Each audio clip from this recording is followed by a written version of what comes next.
Good evening, hello, welcome once again to Foodstop. My name is Harry Nagra. This is the second of three programs on a meal and cooking, a three-course meal. This is the second part. I'm cooking a main course, a spaghetti bolognese to my own liking, for which I'll require several various ingredients, particularly sharp knives, but more importantly I shall require a little slurp of wine just to get the proceedings flowing. Excuse me. Also, I'd like to, as you realise, you're back in my kitchen, and this time I shall be wearing my pinny because there's a bit more chopping and I don't wish to ruin my clothing. This meal is good for everybody's tastes, omnivores, carnivores, herbivores, a whole spectrum really, because it contains no meat, but it does have a meaty taste.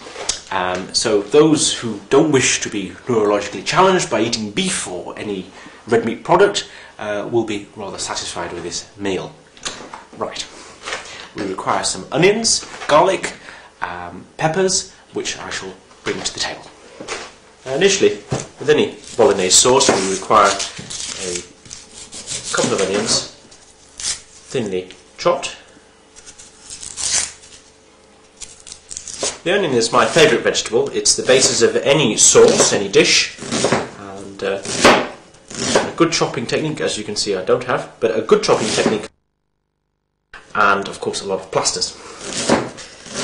One technique I know about chopping onions, which can stop you crying, is to press your tongue on the roof of your palate as you chop onions. What you're doing is pressing the tear ducts, and it kind of releases the tears back into your nose, and it stops you from crying as such. We need to add these, of course, to the pan. I use a standard pan, nothing special. Throw these in.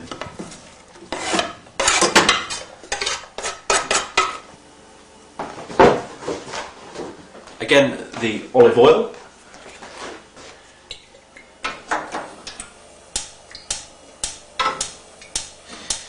Because this is my kitchen, it takes longer to ignite the gas.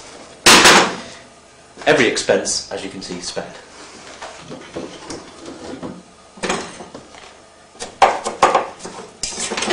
Whilst the onions are heating up, I'll chop up some garlic with a smaller knife. Let's just move this to one side. Usually a couple of cloves should do it. Now, the base of any sauce is onion, but also garlic.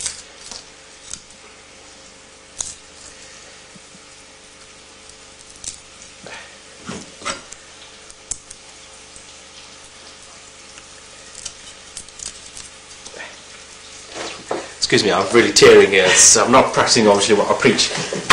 Excuse me, I've got a tissue there. Obviously, whilst the onions are frying, it's good to let the proceedings flow with another slurp of wine. This time I've opted for Beaujolais because it's cheap and cheerful. That's better. Oh yeah, not to just pass.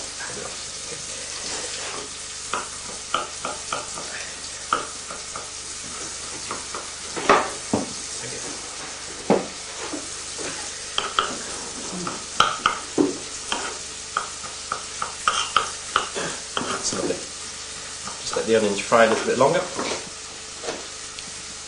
We also utilise a red pepper, which I shall prepare shortly after we've added the garlic, of course.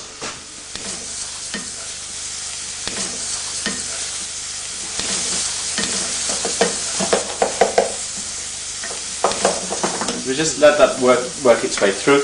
Meanwhile, I'll chop up some tomatoes and we'll slice the red pepper as well. I think generally the cost of this meal, for those wondering, it's probably under a fiver. It's not that much really. The red peppers I've chopped reasonably coarsely, and they're to add texture and of course colour to the sauce. The onions are browning quite nicely, and we're ready to add the red peppers.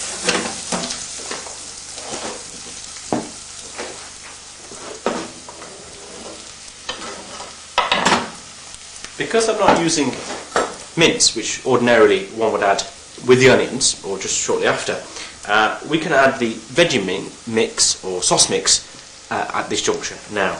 Excuse me. Generally I find any vegetable mix, soya-based mix, vegetable mix is appropriate, and quantity used depends on your own particular requirements. With this particular veggie mix, it's nice to fry it before adding the tomatoes, but obviously with it being vegetable, one wouldn't to fry it for as long as, say, mince, real mince that is. So let's just, here goes.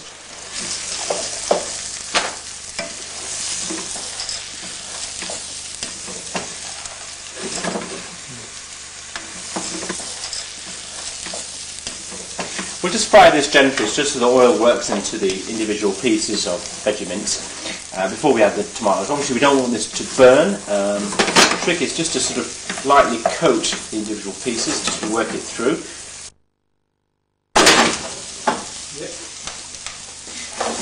Right, they're nicely browned. We're going to add some, I feel a couple of cans should do the trick. Again, there's no hard and fast rules. Cooking for me has always been an organic process. By that I mean you oughtn't to stick to a recipe, a menu. Feel free. I mean, if you feel it's going to work for you, do it. That's what I say.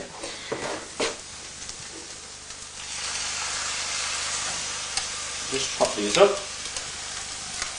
and throw some tomatoes in before the sauce mix burns.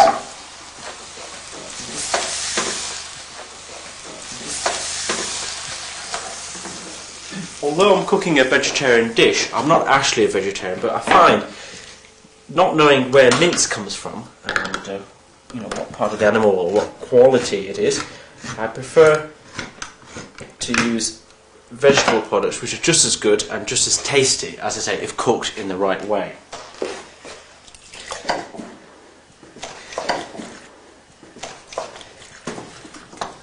So we'll just leave that to warm up and sizzle away.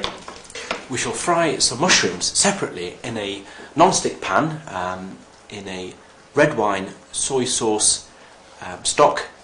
The trick is to heat the mushrooms in the stock and let the stock evaporate so the flavour comes through of the wine and the mushroom together.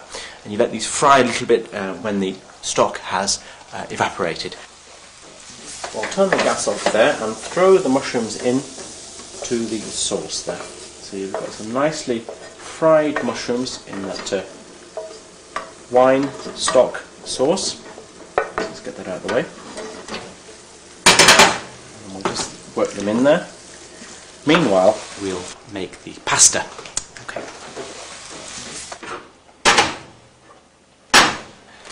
That was hot and hurt my fingers. I shall get a tea towel and cool them down.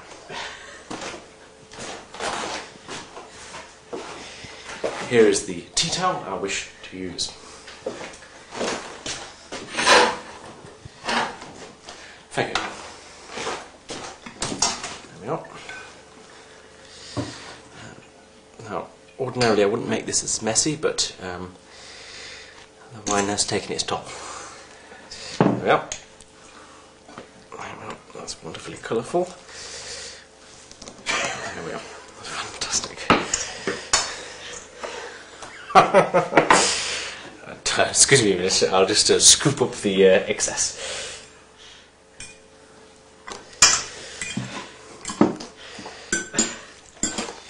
As I say, this is a vegetarian dish, but you can use mince, but I of course prefer using vegetable mince as such.